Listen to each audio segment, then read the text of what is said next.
Oh, good evening. Welcome to another program of How to Write Better.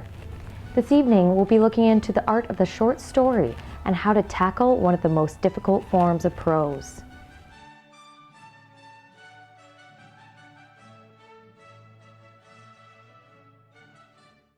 A number of great short story writers who have not written any short stories for a while, and you ask why, and the same reason is given time after time. Well, I'm writing a novel, and once you get your mind set on the novel, it's very easy to lose whatever trick it is that involves writing the short story. And the real short stories, there's almost an art of miniaturization that's involved. It's a difficult craft.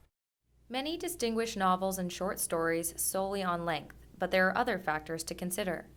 A novel has no limits. There can be any number of characters and any number of places. There's room to digress, and the odd mistake can escape the reader's notice. But these are all things that can kill a short story.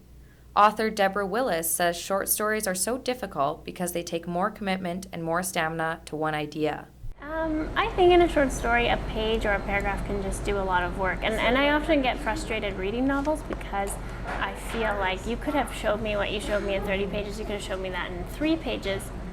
And that's just the sort of discipline that I've adopted and that I'm most used to. I think it's a different kind of pleasure of reading something that's more drawn out.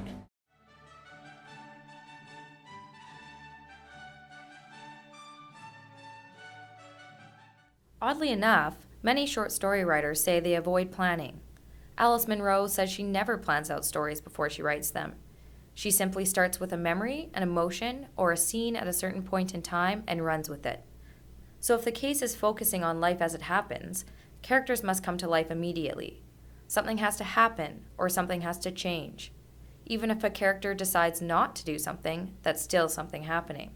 I think one of the great things about a short story is that you can get into the story immediately, so you don't need a lot of setup. And I would just say, like, start writing and start your story right where the heat of it is.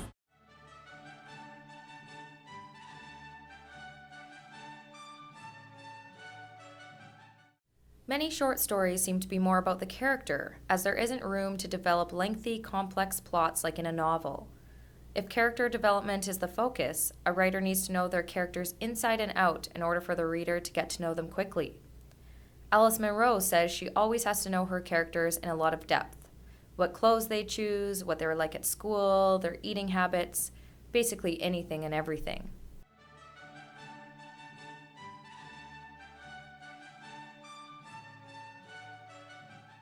Short story writer D.W. Wilson did his PhD thesis on voice and argues that voice and sound are what make things visceral in a short story. He says he won't progress to the next sentence until he's happy with the sound. He has even made words up in stories and says that it's not about what the word means, it's about what the sound of the word evokes in a reader. For example, the word whippled. His cheeks whippled like a circus tent.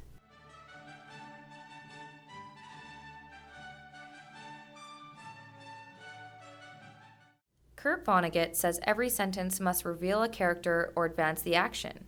Thus, very little room is left for superfluous language or unnecessary details. Short stories require sculpting. One must mold, shape, and most importantly, whittle down words to the bare essentials. This being said, author Deborah Willis says that short stories are not poetry and every word doesn't need to count, but every paragraph should be necessary. And be tough about concision. I think it's hard to say. I mean, some of my favorite short story writers write quite long, like Alice Munro, but you know there's a carefulness to what she's choosing to put in there.